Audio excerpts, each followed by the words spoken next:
자, 오늘 이제 민수기 11장을 마치고 12장 조금 더 12장까지 아마 끝내보도록 한번 해보겠습니다.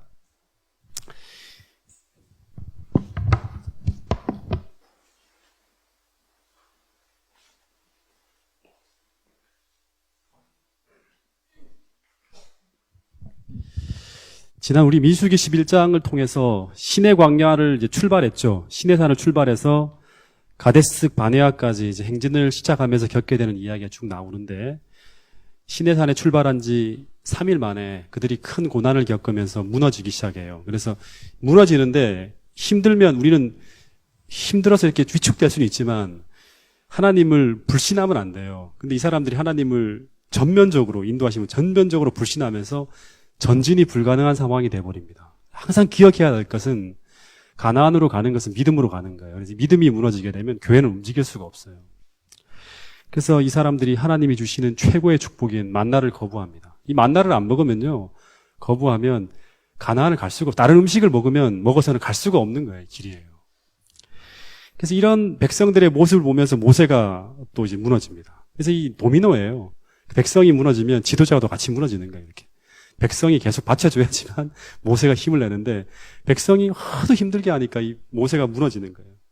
그래서 이 모세가 어떤 기도를 하냐 그러면, 나 혼자는 이 백성을 감당할 수 없다고 차라리 죽여달라고 하는 기도를 해요.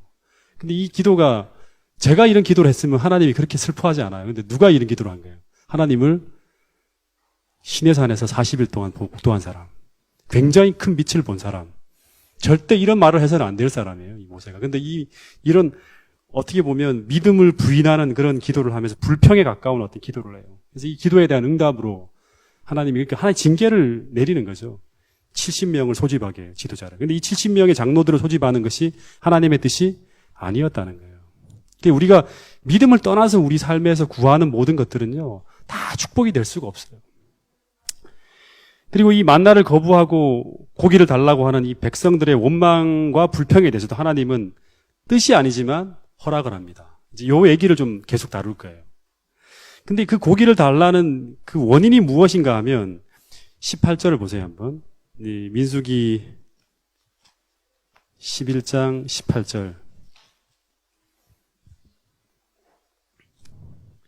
또 백성에게 이르기를 너희 몸을 거룩히 하고 하여 내일 고기 먹기를 기다리라. 너희가 울며 이르기를 누가 우리에게 고기를 주어 먹게 하랴. 애굽에 있을 때가 우리에게 좋았다 하는 말이 여호와께 어떻게 됐다? 들렸으므로 여호와께서 너희에게 고기를 주어 먹게 하실 것이라. 그러니까 이 말이 무슨 말이냐 그러면, 다시 말해 이 고기를 요구하는 것이 하나님을 믿지 않았을 때가 훨씬 더 좋았다 하는 거예요. 하나님의 선하심을, 인도하시는 선하심을 어떻게 불신하는 거죠. 그래서 하나님이 이 세상적인 즐거움을 굉장히 추구하는 이스라엘 백성들을 향해서 이걸 보호해줘야지만 이들이 행복해지는데, 옛날에 그 즐거움이 더 낫다, 하나님을 불신할 때 믿음을 부인하게 되면 하나님의 보호하심이 이제 물러가게 돼요. 그래서 그것을 막은 울타리를 잠시 허물어서 그것을 맛보도록 허용하는 거예요, 하나님이. 혹시 여기 계시는 분들 중에서도 이런 분들이 혹시 있습니까? 예수님 믿지 않았을 때가 더 좋았다고. 예? 그런 분이 혹시 있으세요? 교회 밖의 즐거움이 훨씬 더 낫다고. 예? 예. 그런 분들이 있습니까? 예. 제가 황지교회에서 성경을 가르치는 분 중에 이번에 가르쳤어요. 근데 1년 전에 이제 초신자들이 이제 거기 이제 사역자가 없기 때문에 이제 막 온통 다 붙입니다. 막 모든 사람들 다 붙여서 아침에도 공부하고 저녁에도 공부하고 오후에도 공부하고 새벽에도 공부하고 전도회도 하고 안식일날 오후에도 돌아올 수가 없는 거예요. 계속 붙어서 막 무슨 얘기만 하면 이렇게 귀를 쫑긋하고 다 몰려드는 거예요, 이렇게. 근데 그 중에 한 분이 작년에 침례를 받으신 분인데 여자분인데요. 이분은 거의 매일 술에 취해 살던 분이었다고 합니다. 그래서 자기를 이제 시내에 보면 맨날 이렇게 술에 취해하고 길거리에 엎어져 있는 걸 보면 자기라고 보통 보면 된다. 그 정도로 술에서 매일 취해 사는 분이었대요. 남편은 강원랜드에서 다니시는 분인데 이분도 완전 뭐 술로 사시는 분이, 맨날 집에서 술 마시고 밖에 나가서 술 마시고 그렇게 다니시는 분이었어요. 근데 이분이 아동센터에 자기 아들, 딸로 말미암아 엄마 교회 한 번만 나와달라고 계속 이 딸이 이 엄마를 인도해서 결국엔 이 엄마가 교회 나오게 되고 3년 동안에 거쳐서 교회 다니다가 작년에 침대를 받았다는 거예요. 그래서 1년 다녔지만 교리를 몰라서 이제 이분이 공부를 하기 위해서 저랑 같이 공부를 하게 되었어요. 근데 이분이 하는 말이 교회를 다니면서 술을 끊어버리고 같이 건강하게 교인들과 함께 온 가족이 다 나오잖아요. 교회 다니는 게 너무너무 행복하다는 거예요. 근데 제가 이런 생각이 드는 거예요. 이분이 이제 아직도 옛날 술 맛을 알아요. 그래서 혹시나 이 과거의 술로 말미암는 이 쾌락적인 생활을 그분이 온전히 청산하지 못하면, 그것을 온전히 떠나고 버리지 못하면, 이스라엘 백성들하고 똑같죠. 광야에서 완전히 버려야 되는데 버리지 못하면 결국 그것 때문에 다시금 그 술로 말미암아 벌어지는 그 모든 고통과 불행은 다 잊어버리게 돼요. 내가 술 마시면서 얼마나 고통스러웠는 거는 다 잊어버려요. 이 사람들이 지금 그러잖아요, 지금. 그 술을 먹는 과거의 삶을 그리워하다가 다시 하나님의 보호하시는 그 율법의 울타리를 넘어가고 과거로 돌아갈 수가 있다는 거예요. 아시겠습니까? 우리가 그 떠나고 포기하고 버리는 것을 이 땅에서 우리가 이 세상에 살면서 완전히 해결하지 못하면 결국엔 우리는 글로 돌아가게 돼 있어요. 그 옛날 생활로. 이스라엘 백성들이 광야에서 그렇게 바로에게 어렵고 힘들었던 그 생활은 다 잊어버려요. 단지 그들이 먹던 그 마늘, 파, 고기 이런 것이 너무너무 그리운 거예요. 그걸 잊어버릴 만큼.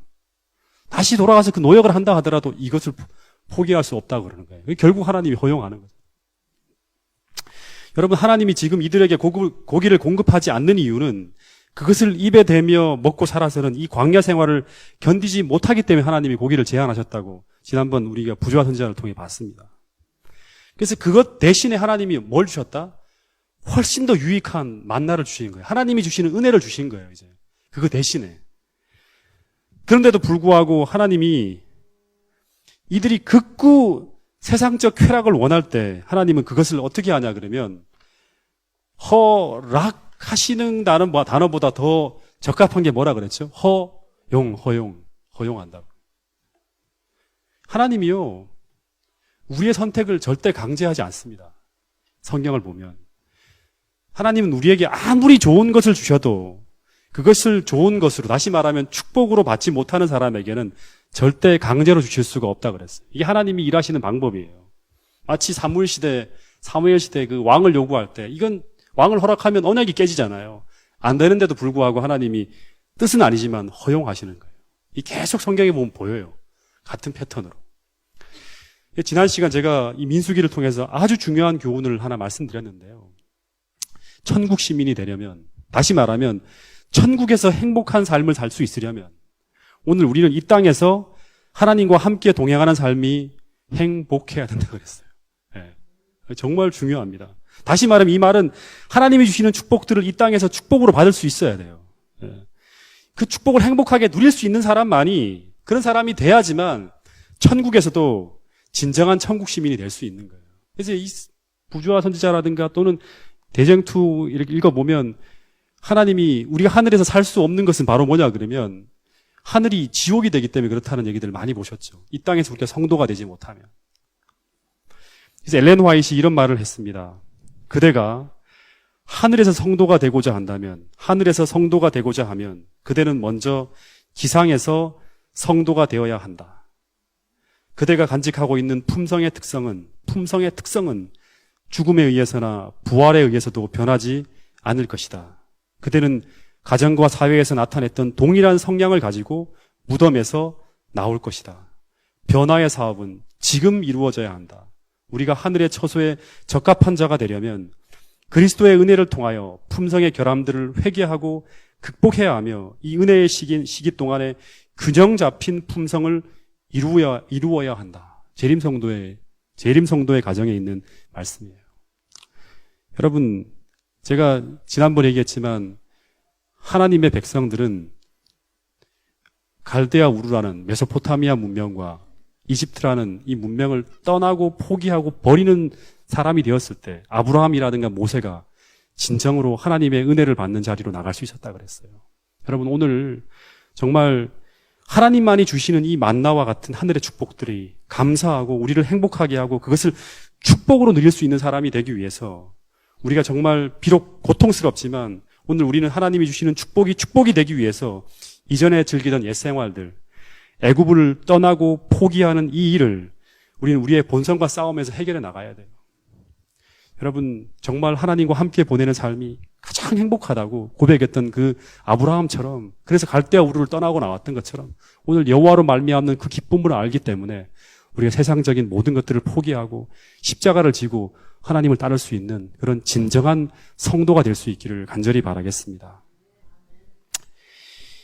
어쨌든 이 하나님은 이 백성의 요구를 응답하셔서 메추리 떼를 쫙 몰려오게 합니다. 그래서 이 하나님이 막으시는 것을 끝까지 요구함으로 얻어낸 이 뭐예요? 고기가 그들에게 진짜 행복했을까요? 그들에게 축복이 되었을까요? 우리도 그렇죠. 때때로 하나님이 절대 금하고 있는 그거를 어떻게든 얻으려고 계속 하다가 보면 어떻게 얻어져요. 이 하나님이 주시는 것이다 라고 생각을 하고 그걸 받아요. 근데 그것이 우리에게 진짜 행복이 될까요? 민수기 11장 31절부터 35절의 말씀을 한번 읽어보겠습니다. 자, 시작. 자, 31절부터 35절까지입니다. 시작.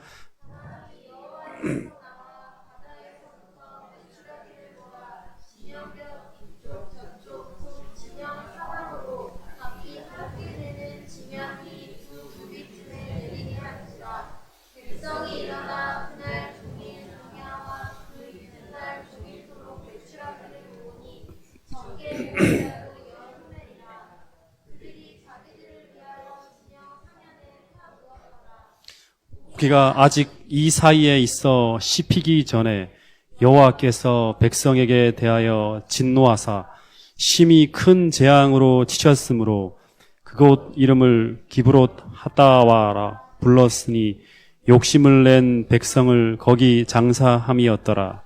백성이 기브롯 하다와와에서 행진하여 하세롯에 이르러 거기 거하니라. 예, 여기 보면 참 슬픈 일이 벌어지고 있죠. 그죠? 하나님께서 막으시는 것을 끝까지 요구함으로 얻어낸 이것이 그들에게 행복하지 않았어요. 처음에는 한두 개 먹을 때는 참 행복했죠. 근데 그 결과는 고통이고 슬픔이고 그리고 그들에게 불행이었습니다. 여러분, 이런 글이 있어요. 하나님께서는 백성들이 고집스럽게 열망했기 때문에 그들에게 최고의 유익이 되지 않지만 그들이 원하는 것을 주셨다. 백성들은 그들에게 이로운 것이 만나예요. 그들에게 이로운 것에 만족하려 하지 않았다. 그들의 반역적인 욕망이 충족되었으나 그들은 그 결과를 당하지 않으면 안 되었다. 그들은 마음대로 포식하였고 그들의 부절제는 곧 처벌을 당했다. 여호와께서 심히 큰 재앙으로 치셨다. 많은 무리가 맹렬한 열병으로 죽임을 당했다. 그러니까 여러분, 이 허용,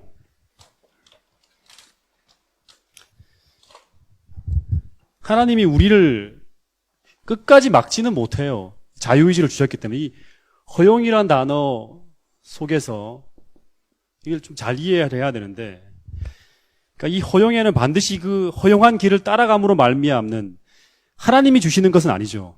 그 기차가 궤도를 벗어남으로 혹은 가솔린을 넣어야 하는 차에 등유나 경료를 넣음으로 말미암아 당하는 그 불행한 대가가 있다는 거예요. 이 불행한 대가.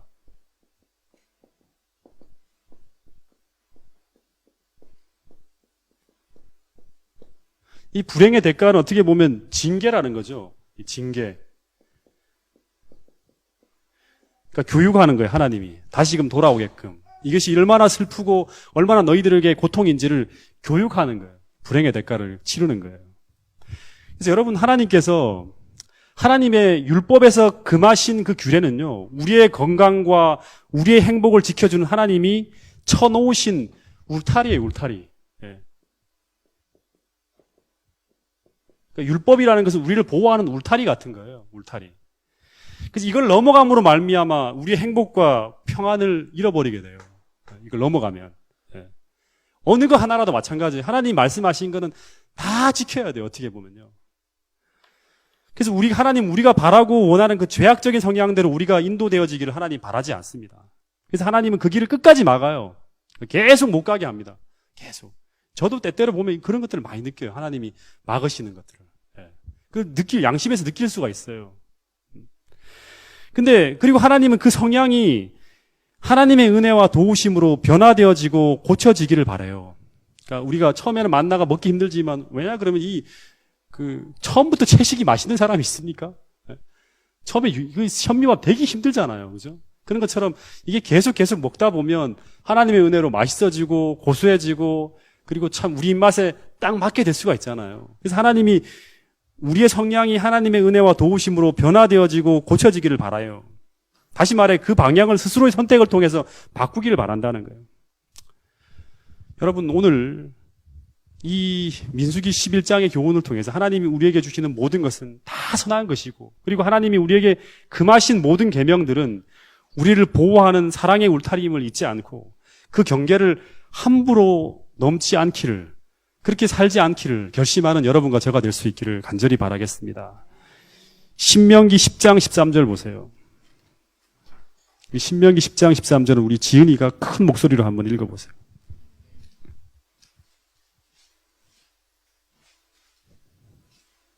신명기 10장 13절. 내가 오늘 내 행복을 위하여 내게 명하는 여호와의 명령과 규례를 지킬 것이 아니냐. 이 자주 읽어드렸죠, 그죠? 내가 오늘 너의 무엇을 위하여? 행복을 위하여. 행복을 위하여 내게 명하는 여호와의 규례와 명령을 지켜야 된다는 거예요. 다시 말하면 율법이라는 것은 우리의 영생과도 직결되지만요. 이 땅에 살면서의 우리의 행복과도 직결되는 거예요. 아시겠습니까? 하나님이 주시는 것은 다 선한 거예요. 안식일 지키는 거 선한 거예요. 우리의 이 땅에서 행복을 위해 주신 거예요. 음식물 먹는 것들 우리가 결코 하나 이 정도 등한해서 된다는 게 아니라 그거 다 지키면 우리에게 행복이에요. 그러니까 우리가 그것을 이해하고 복음으로 순종하게 될 때 모든 것이 축복이 되고 하나님이 얼마나 좋은 분인지를 우리가 체험할 수 있는 삶이 되는 거예요. 이 만나를 거부했을 때 이스라엘 백성들은 그동안 그 만나가 먹으면서 그 어려운 길을 걸어왔지만 그 병든 사람들이 다 걸어왔지만 한 명도 그 만나를 먹음으로 말미암아 그 노중의 질병으로 말미암아 쓰러진 사람들이 없었다는 것이 만나가 그들에게 최선의 유익한 것이었다는 걸 입증했다고 부자 선지자에 보면 나와 있습니다. 여러분 오늘 이 제7일 안식일 재림교인으로 살아가는 이 모든 것들이 여러분에게 행복임을 잊지 않게 되기를 간절히 바라겠습니다. 그래서 이제 이 다베라를 떠난 후에 12장 하세롯이라는 곳으로 이동해요. 근데 이 하세롯이라는 곳에서 모세는 한층 더 쓰라린 경험을 하게 된다고 합니다. 이게 뭐냐 그러면 모세가 불평하여 드린 그 기도, 하나님 차라리 죽여달라고, 내 힘으로 못한다고, 자기 힘으로 하는 게 어디 있어요. 다 하나님이 주셨는데도 불구하고 나 감당 못하겠다고 합니다. 그래서 하나님이 70인을 세움으로 말미암아 벌어지는 이스라엘 시련의 이야기가 이제 12장에 나옵니다. 자, 이 12장 민수기 12장 1절만 먼저 한번 읽어보겠습니다. 시작. 모세가 구스 여자를 취하였으므로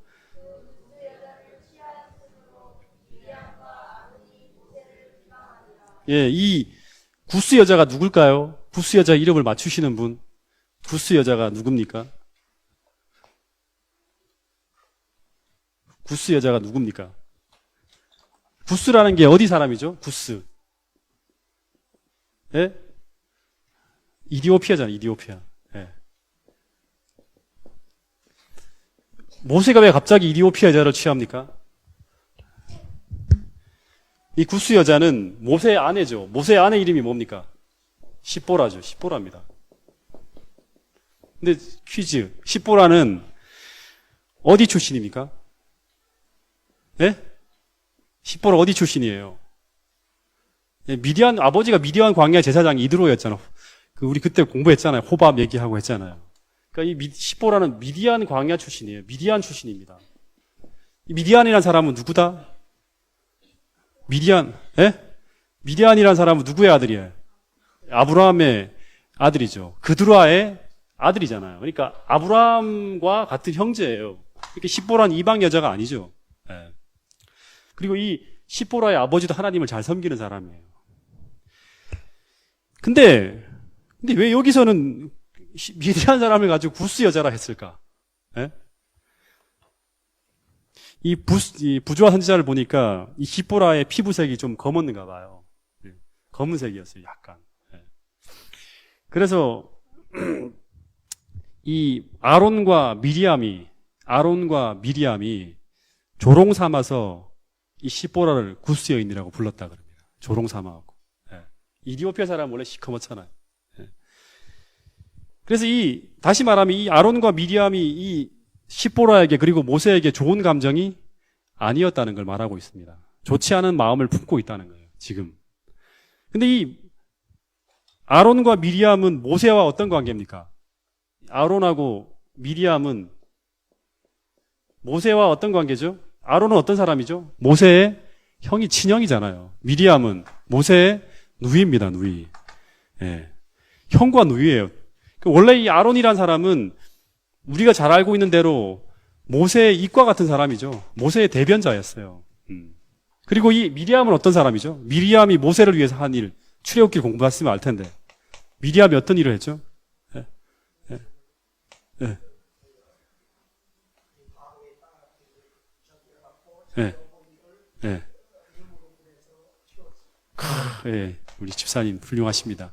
이 모세가 컸을 때 더 이상 키울 수가 없잖아요. 그래서 어떻게 했습니까? 갈대 상자에 담아갖고 나일강에 탁 던졌을 때 이 모세를 지키기 위해서 그 강을 따라 쫙 뛰어갔던 사람이에요. 기도하면서 하나님 저 아이가 죽지 않게 해달라고 막 뛰어갔던 사람. 그리고 홍해가 갈라졌을 때 이 미리암이 어떻게 하냐 그러면 백성들을 인도해서 그 모세의 노래, 우리 하늘나라에서 가서 부를 그 모세의 노래, 어린 양의 노래를 장엄하게 부르면서 모든 이스라엘 백성들을 아주 영감적으로 이끌었던 한 인물이 바로 미리암입니다. 그래서 이 두 사람은 다 부조와 선지자에 보면 예언의 선물을 받은 사람이에요. 다시 말하면 선지자였습니다. 선지자. 예. 굉장히 훌륭한 사람들이죠. 선지자 하면. 예. 오늘날 이 목사하고는 게임이 안 되는 사람들이에요. 그래서 이 하나님의 명령을 받아서 모세와 함께 힘을 쓰면서 이 백성을 가나안으로 인도해야 될 가장 높은 지위. 그러니까 어떻게 보면 모세, 아론, 미리암은 다시 말하면 빅3입니다. 예. 이스라엘 백성들을 인도하는 최고의 어떤 지도력을 갖추고 있는 사람들, 영향력을. 예. 절대 분열돼서는 안 되는 거예요. 삼위일체가 돼서 움직여야 될 사람들이에요. 근데 이런 중요한 직책을 가진 사람들이 왜 갑자기 모세를 비난하고 있을까? 고민되죠. 왜 모세를 비난하고 있을까? 이런 훌륭한 사람들이. 예. 시내산에서 그런 교육을 받았던 사람들이 왜 모세를 비난하고 있을까? 예. 그 이유는 바로 뭐냐 그럼 이 십보라의 출현입니다. 십보라가 등장하기 전까지는 아무 문제가 없었어요. 예. 여러분, 원래 모세가 이집트에 들어갈 때는 출애굽기 4장을 보면 이 자신의 아내와 함께 들어가지 않고 자신의 아내를 다시 미디안 광야로 보냅니다. 왜냐 그러면 너무나 충격적인 사건들이 벌어지기 때문에 함께 데려가지 마음이 약한 여린 이 십보라를 그 미디안 광야로 보냈다는 기록이 있습니다. 그러다가 이스라엘 백성들이 시내산으로 가는 도중에 합류를 해요.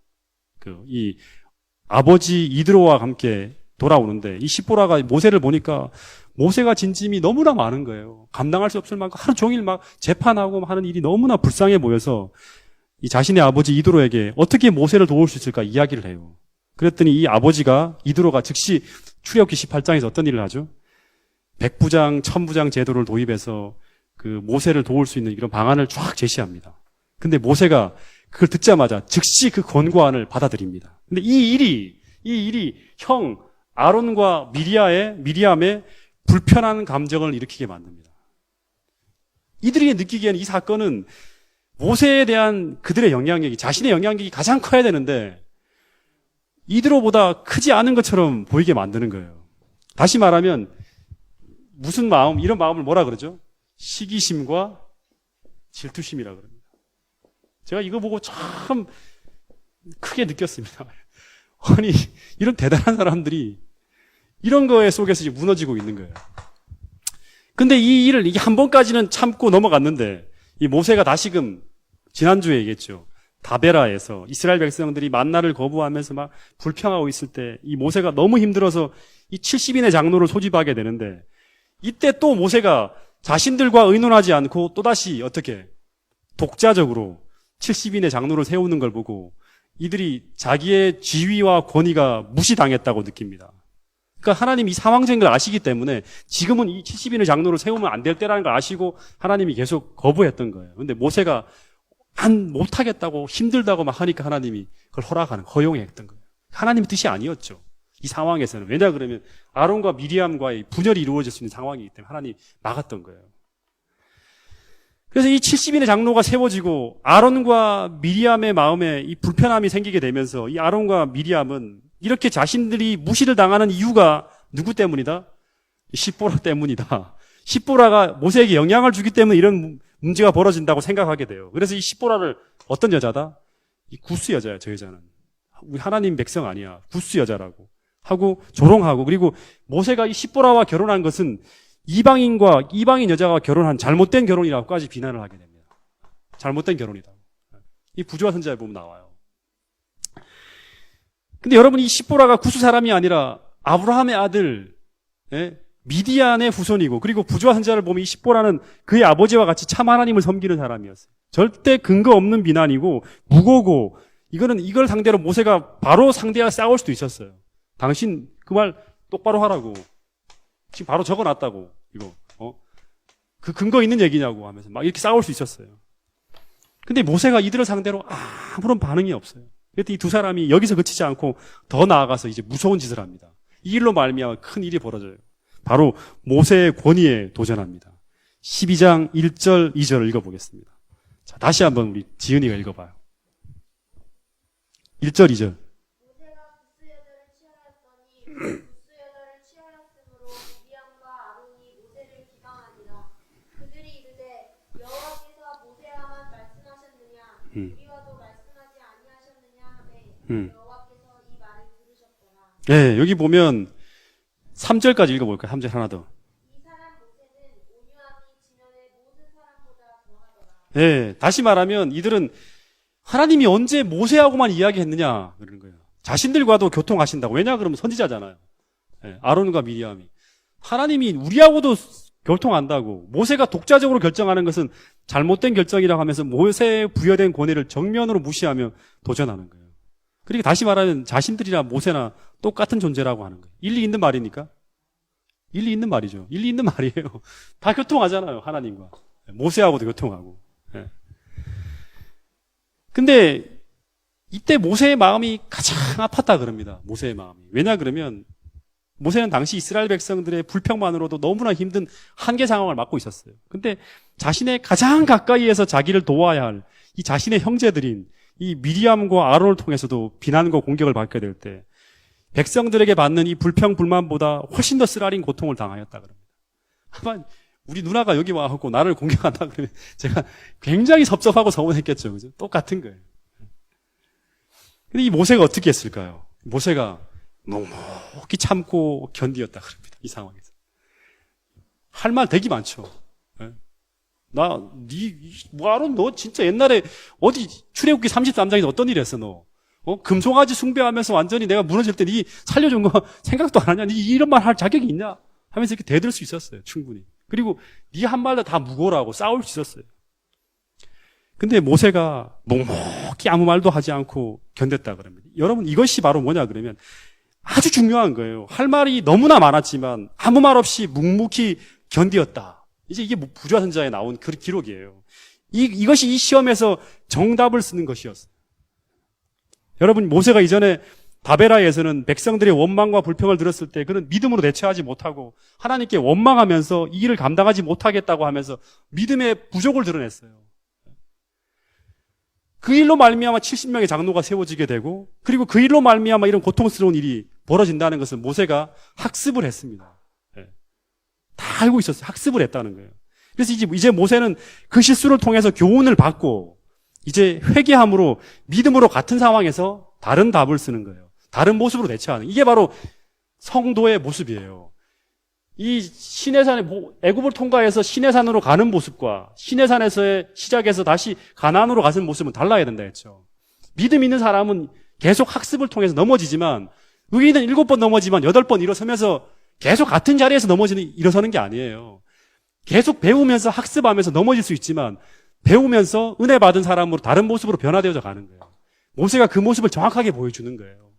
똑같은 시험에서 다른 답을 쓰는 거예요. 예. 넘어질 수는 있지만 인간이라서.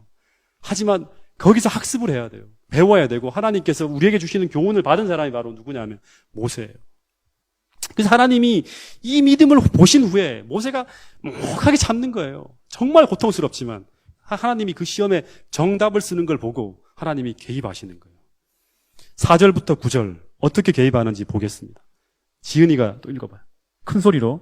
여호와께서 갑자기 모세와 아론과 미리암에게 이르시되 너희 세 사람은 회막으로 나아오라. 나오라는 거예요. 세 사람 다 나와봐. 그러는 거예요. 다 불러내는 거예요. 예. 그 세 사람이 나아가매 여호와께서 구름 기둥 가운데로부터 강림하사 장막 문에 서시고 아론과 미리암을 부르시는지라. 예. 그 두 사람이 나아가매 이르시되 내 말을 들으라.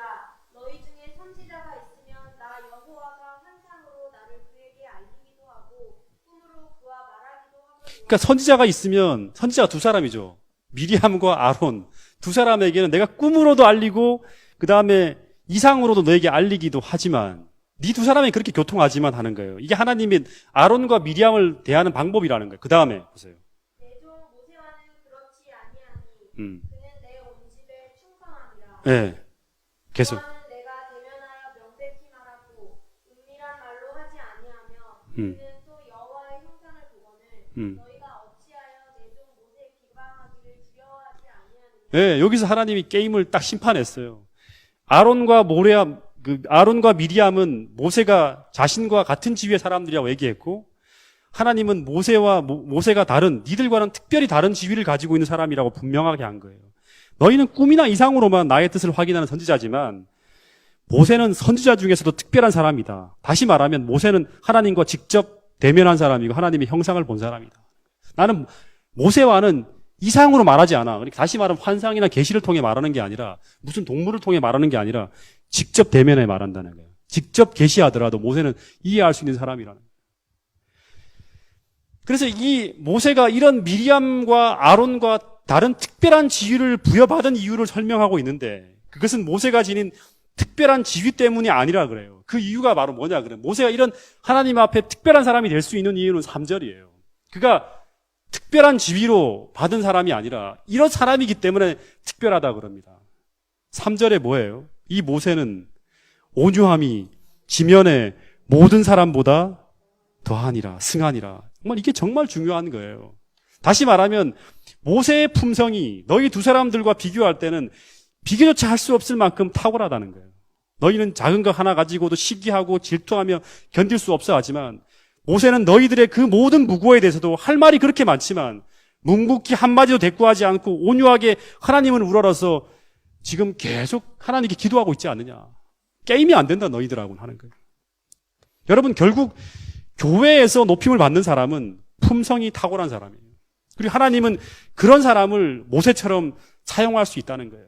근데 그 품성의 탁월함을 보여주는 본보기가 바로 뭐냐 그러면 온유함이에요. 온유함. 모든 걸 결정짓는 중요한 단서가 바로 온유함이라는 거예요. 온유함. 여러분 근데 이 온유함이 정말 힘든 겁니다. 그렇지 않습니까? 네. 저는 자주 이 시험 문제 앞에서 모세처럼 묵묵히 참지 못하고 비틀거립니다. 교회에서는 좀 그래도 뭐 목사니까 하지만 가정에서는 우리 아이들이나 이런 애들 대할 때마다 제가 진짜 모세처럼 이렇게 행동하지 못해요. 여러분 모세는 온유함이 지면의 모든 사람보다 승하였다. 바로 이것이 그로 하여금 다른 모든 사람 위에 뛰어나게 하나님의 지혜와 지도를 받게 한 이유이다. 모세는 온유함이 지면의 모든 사람보다 승하였다. 바로 이것이 그로 하여금 다른 모든 사람 위에 뛰어나게 하나님의 지혜와 지도를 받게 한 이유이다. 엘렌 화이트가 적어놨어요. 그래서 성경 시편 25편 9절에도 보면 온유한 자를 모세를 두고 한 말이겠죠. 그죠? 공의로 지도하심이요 온유한 자에게 그 도를 가르치시리로다. 여러분 오늘 우리의 삶 속에서도 정말 이런 모세와 같은 탁월한 품성 이게 재현이 돼야지만요.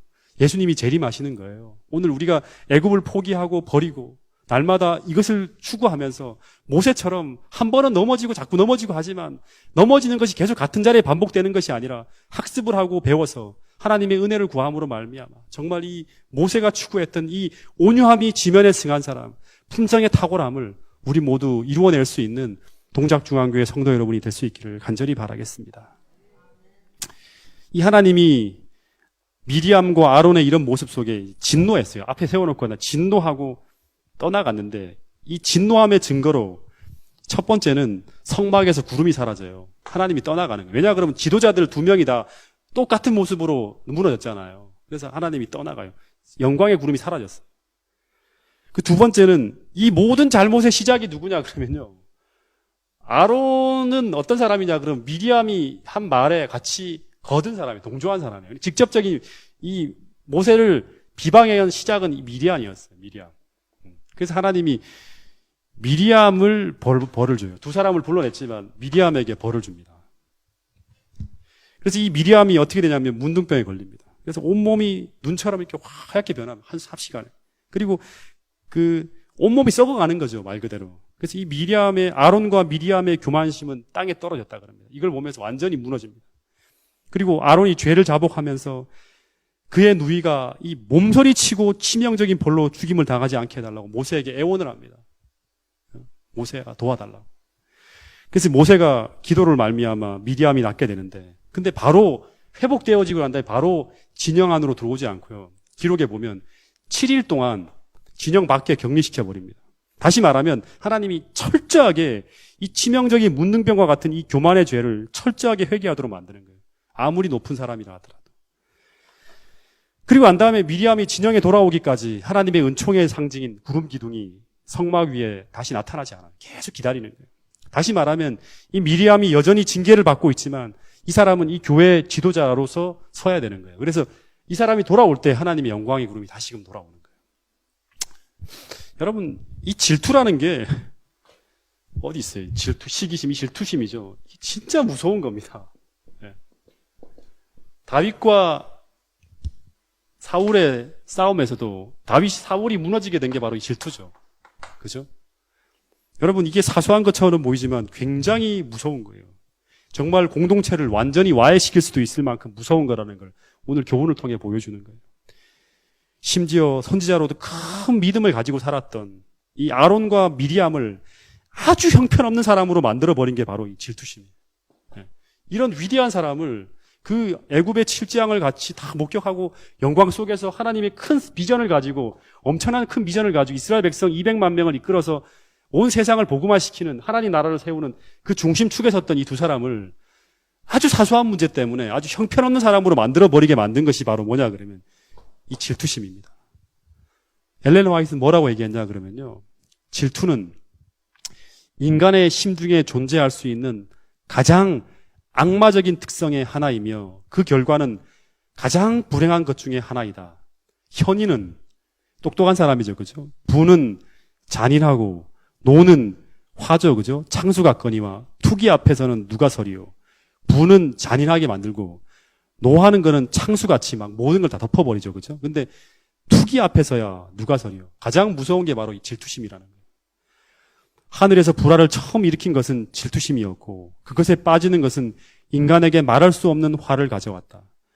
시기와 다툼이 있는 곳에는 시기예요. 시기는 다툼을 일으키는 거예요. 있는 곳에는 요란과 모든 악한 일이 있음이니라. 야고보서 3장 16절에 있는 말씀이에요.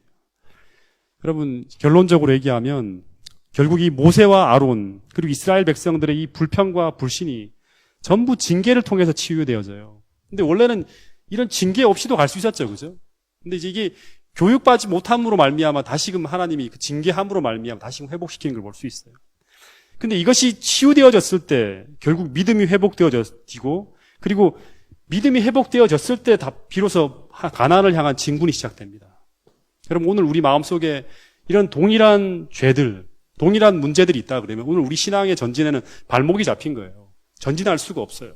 불신, 그다음에 투기, 그다음에 또 온갖 어떤 그런 하나님과의 관계 속에서 하나님의 것을 사랑하지 않는 이런 마음들, 만나를 거부하는 것들, 이런 모든 것들이 우리 마음속에 있을 때는 그것이 제거되어져야지만 떠나고 포기하고 버려지고 내려놓아져야지만 비로소 우리의 신앙에 발전이 있는 거예요.